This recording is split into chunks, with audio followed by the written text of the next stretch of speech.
If you can't communicate, you cannot connect. And if you cannot connect, you will never, ever close.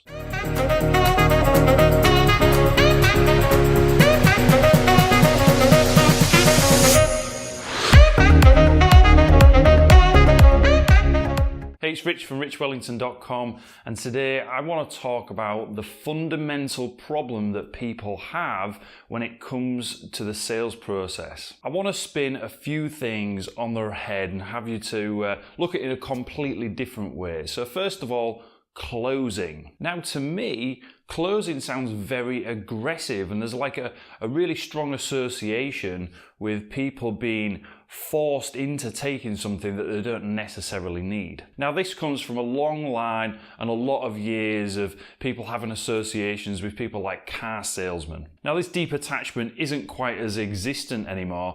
However, people still do have quite a negative attachment to salespeople in general. And usually people think that salespeople in general are going to give them something or attempt to force something upon them that they don't want. So people avoid certain environments, whether it's, in the brick and mortar shops or online, jumping on telephone calls and video calls, because they truly believe that that person is going to ram something down their neck. So if you're a business owner, and a service provider, perhaps even you've got some of that, ringing around in your head as well. So when you go to present what you've got to other people, you've got this happening subconsciously. Oh, I don't want to come off all salesy, which in turn puts you on a massive back foot and actually stops you from doing the really easy stuff, which is just communicating and connecting effectively. Now again, what I want you to do is take the word close, put it in a box, just slide it off to the side, and then look at that little box and just think, I actually have to do nothing in terms of closing, or very, very, very little. Now, the things that you want to be spending the most amount of time on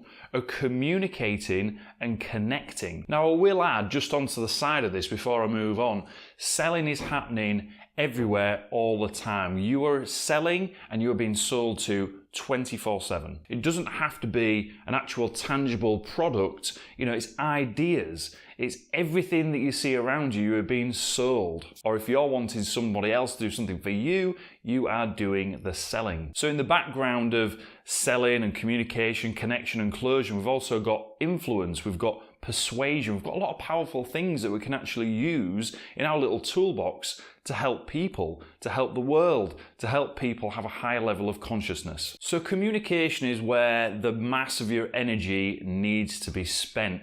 Now, how I see communication is, and why people are fundamentally either getting it wrong or they're confused about it, or they're just not too sure what it is. Essentially, there's a breakdown in integrity. Now, I'm not calling you a goddamn liar. However, I see a lot of coaches and business owners asking their clients or potential clients to do things that they have never done before. So the first thing with communication that you need to look at is your inward communication. How are you talking to yourself? Because usually that is the communication that you have outwardly in the world. Now, one of the key things that I take everybody through when I'm mentoring them, when I'm coaching them, when I'm teaching them, is I get them to communicate something outwardly that they've only ever communicated inwardly. Now, you might call this like a powerful share, getting something off your chest. Do not underestimate the power of that powerful share. When you begin to enroll other people in the idea of what's going on in your own mind, and you've never actually spoken it out into the world before, we begin to change the mechanisms of how we actually talk to ourselves, how we talk to other people, and how we perceive the world around us. Just doing this one thing alone, without us getting into the real depths, of what I do with people and the communication side of things, this will have a domino effect and basically lean straight on top of the connection portion of what I do with people. Because again, rooting back to the communication, that inward-outward communication, once you've got a better connection with yourself, chances are you can have a better connection with other people. And again, if we're looking at the actual sales scenario itself, if you can't communicate effectively and you can't connect with that other human being and find out what's really going on with them, and you're asking them questions and things to open up about their situation, but you've never done that and you're not even prepared to do that, how can you honestly sit there, look that person in the eye and ask them to do that very thing? Now with connection, people might say, 2 of these, 1 of these.